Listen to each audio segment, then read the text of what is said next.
கிறிஸ்துவுக்குள் மிகவும் பிரியமான சகோதர சகோதரிகளே, இயேசு கிறிஸ்துவின் நாமத்தினாலே உங்கள் யாவருக்கும் எனது அன்பின் நல்வாழ்த்துதலையும் வணக்கத்தையும் தெரிவித்துக் கொள்கிறேன்.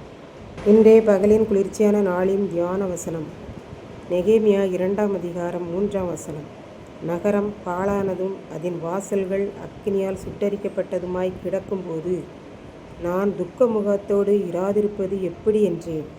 எருசலேமின் அலங்கம் இடிக்கப்பட்டது என்றும் அதன் வாசல்கள் அக்கினியால் சுட்டரிக்கப்பட்டது என்றும் நெகேமியா கேள்விப்பட்டபோது அவன் ஜெபிக்கிறான். ஆண்டவரே, எருசலேமின் அலங்கம் கட்டப்படுவதற்கான அதை குறித்ததான காரியம் எனக்கு கைகூடி வர வேண்டும். ராஜாவின் கண்களில் எனக்கு தயவு இரக்கம் கிடைக்க பண்ணியருளும் என்று ஜெபித்தான். நெகேமியா இருந்த பெர்சியா தேசத்திலே அர்தசஷ்டா ராஜாவாக இருந்தான்.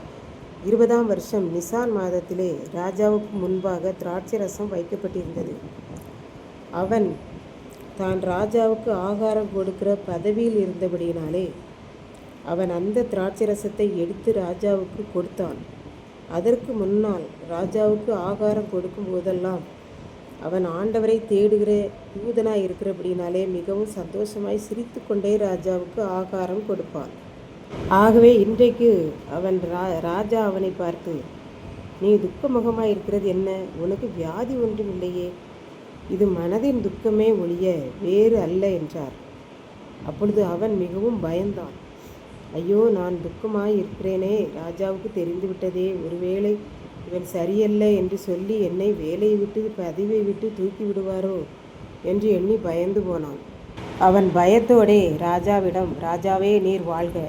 என்னுடைய அப்பா அம்மா தாத்தா பாட்டி போன்ற எனக்கு முந்தினவர்களுடைய தலைமுறையை எல்லாருடைய கல்லறைகளும் இருக்கும் நகரமாகிய எருசலேம் பாழாய் கிடக்கிறது. அதன் வாசல்கள் சுட்டரிக்கப்பட்டு கிடக்கிறது. அப்படி கிடக்கும்போது நான் துக்கமுகமாய் இராதிருப்பது எப்படி என்று ராஜாவிடம் கூறினான்.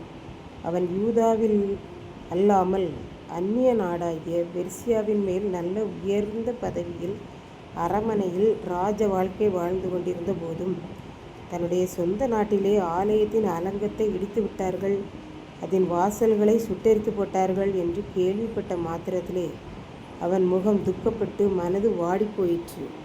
இப்படித்தான் இங்கிலாந்து தேசத்தில் ஆலயங்களில் ஒரு அறிவிப்பு கொடுத்தார்கள்.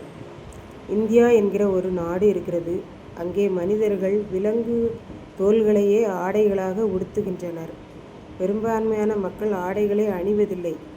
மேலும் அவர்கள் தங்களுக்கு காய்ச்சல் என்றால் நெற்றியிலே சூடு, வயிற்று வலி என்றால் வயிற்றிலே சூடு போட்டு கொள்கின்றனர். சூரியனையும் சந்திரனையும் மாடுகளையும் தங்களுக்கு தெய்வம் என்று எண்ணி வணங்குகின்றனர். ஆகவே அவர்கள் ஒருமுறை கூட இயேசு என்கிற பெயரை கேட்டதே இல்லை என்று அறிவிப்பில் கூறினர். அந்த அறிவிப்பை கேட்டதும் ஏராளமான இங்கிலாந்து மக்களுடைய மனம் துடிதுடித்தது. எப்படியாவது நாம் இந்தியாவுக்கு செல்ல வேண்டும் என்று தன்னை ஆண்டவருக்கு அர்ப்பணித்து இங்கு வந்து அழிந்து கொண்டிருக்கிற நம்மையும் நம்முடைய ஆத்மாவையும் எழுந்து கட்டுவோம் வாருங்கள் என்று சொல்லி எழுந்து கட்டினர். நாம் இடிக்கப்பட்டு போனதை அவர்களால் பொறுத்து கொள்ள முடியவில்லை. அதனால்தான் அதற்காக அநேக நாட்கள் துக்கப்பட்டு சிலர் வர முடியாவிட்டாலும் நம்முடைய வாழ்வை அழிவில் நின்று கட்டுவதற்கு இங்கிலாந்திலிருந்து பணம் பொருள்களை அனுப்பி நம்மை கட்டியிருந்த பிசாசை என்னிடத்திலிருந்து நம்மை ரட்சித்து மீட்டனர். இப்படித்தான் அன்று எருசலேம் தேவாலயம் இடிக்கப்பட்டு வாசல்கள் சுட்டரிக்கப்பட்டு கிடக்கிறது. மக்கள் நிந்தனையையும் கொடிய தீங்கையும் அனுபவிக்கிறார்கள் என்ற வார்த்தையை கேட்டதும் நெகேமியாவுக்கு துக்கமுகமாகிவிட்டது என்று நாம் பார்க்கின்றோம். இதை கேட்டுக்கொண்டிருக்கும் எனக்கன்பானவர்களே, இன்றைக்கு அழிந்து கொண்டிருக்கும் ஆத்துமாக்களை குறித்து கேள்விப்பட்டதும் மனது துக்கப்படுகிறதா, முகம் துக்கப்படுகிறதா, வாடிப்போகிறதா என்பதை சிந்தித்து பார்ப்போம். இப்படித்தான் நம்முடைய பிள்ளைகளில் அநேகர் வட இந்தியாவில் அழிந்து கொண்டிருக்கிற மக்களுக்கு இயேசுவை கொடுக்க சென்றிருக்கிறார்கள்.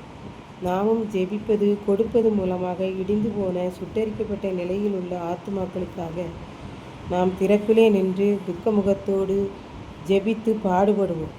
கர்த்தர் தாமே இந்த வார்த்தைகளை ஆசீர்வதிப்பாராக. ஆமென். ஜெபம். அன்பின் ஆண்டவரே, இந்த அருமையான நல்ல நாளுக்காக நன்றியோடு ஸ்தோத்திரிக்கிறேன்.